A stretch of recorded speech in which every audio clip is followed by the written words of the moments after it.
spoken with. So here's another question. You're among 40 candidates running statewide as an independent, and a number of candidates running for Vermont office this year are promoting the idea of nonviolent secession from the United States as a ultimate end goal. Can you comment on the idea of nonviolent secession and Vermont independence?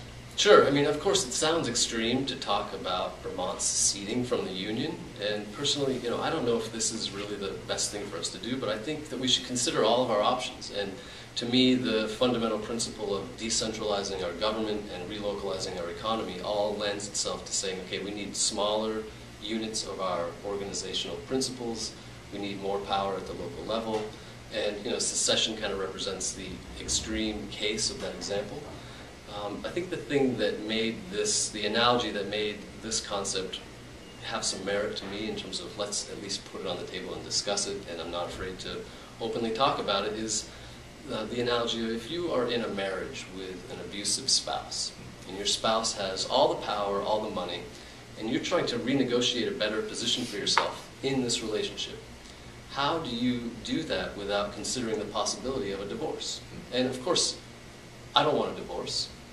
And I've had personal issues with my wife in the past, and of course everyone has to consider these issues. But at the end of the day, if you don't consider the full range of possibilities, then your negotiating power is basically not there. So what does Vermont need to do to give ourselves more breathing room and to push back against the corruption coming out of Washington, D.C.? And there's a long list of issues that D.C. is putting that are blocking Vermont's progress.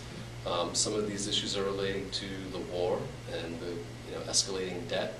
A lot of them are related to our monetary system and the fact that the Federal Reserve is a private bank that creates all of our money and charges us interest by creating money out of thin air.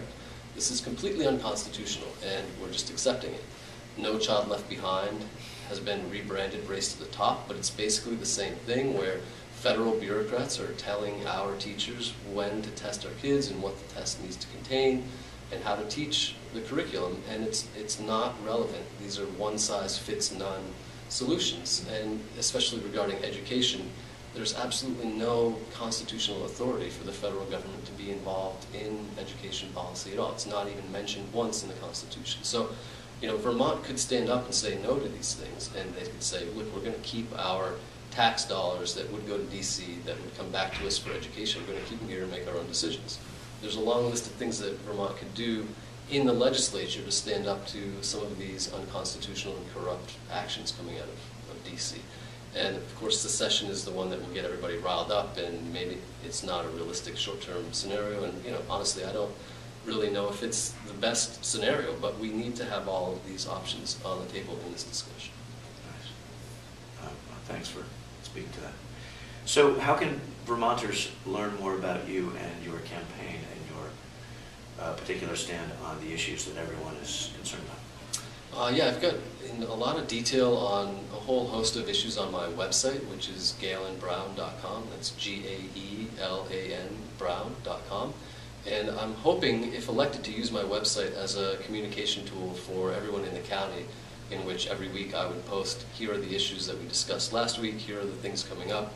Please weigh in and tell me how you would like to vote on these issues, what you would like to see happen, and try to make it an educational process. I think that's one of the things that we haven't done very well in our government in general, is use these great technology tools to basically encourage direct democracy, where people are weighing in, they're learning, and they're actually engaged with the political process. And I think that's one of the best things about Vermont, and that's one of the reasons that I'm interested in getting involved politically in Vermont, is that it is an accessible political system. You can walk into the State House, and you can have a conversation with just about anyone, and people will listen. And I think in most cases people are reasonable and open, but there's also a lot of inertia where good ideas sit and collect dust.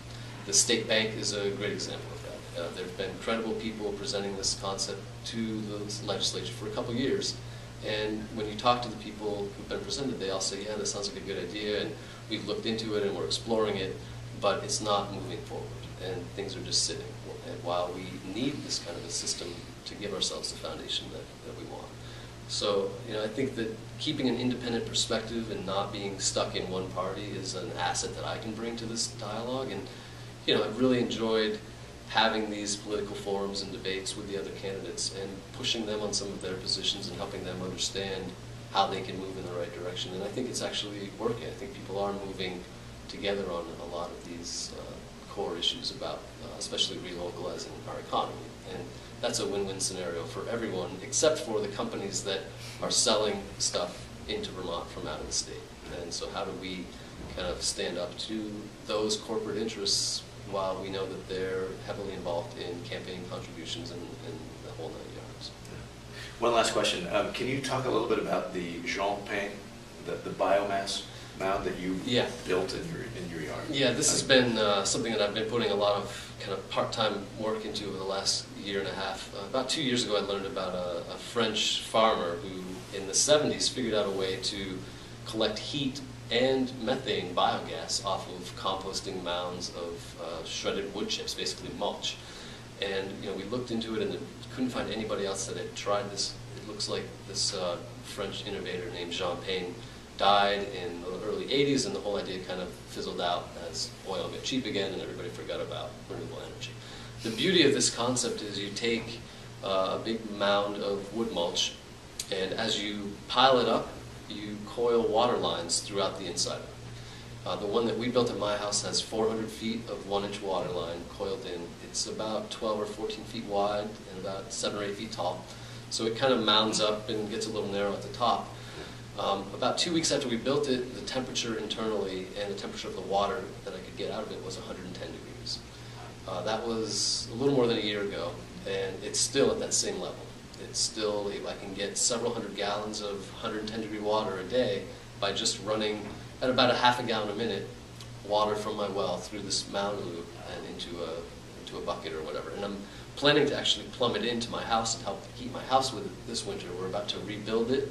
Actually, this coming weekend, I'm teaching a class through Yestermore Design and Build, where we've got 8 students who are going to do a hands-on 2-day class on how to make one of these. At your house? Yeah, and that's going to be a lot of fun. The other thing that's come recently is I've run into a few experts on the biogas side of this.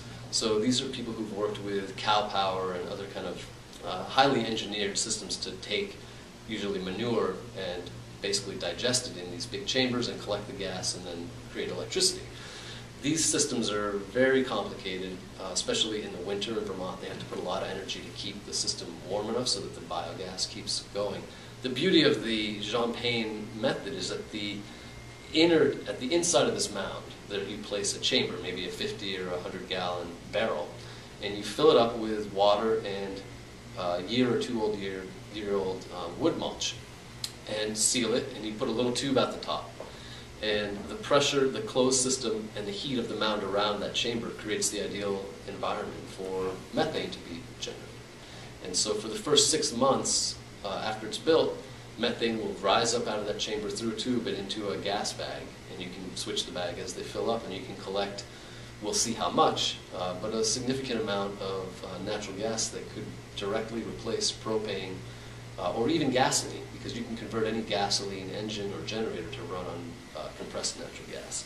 So the concept at the high level is you're creating compost, and we need to do that to rebuild our soils. So there's no real extra cost. We're just taking biomass that we're surrounded by, shredding it, and we're treating it a special way to create a lot of soil inputs. But in the meanwhile, we're going to collect a ton of energy off it, and I think it's a beautiful way to think about heating hot water or even heating a house without burning anything. The calculations we've done on the kind of BTU output of the hot water over the 2-year course of time before the mound cools off and you have to rebuild it equates to more BTUs than you could get by burning the wood chips, which kind of defies sort of conventional logic, but it's a totally different approach. Instead of burning things, you're relying on the bacterial digestive process to create energy.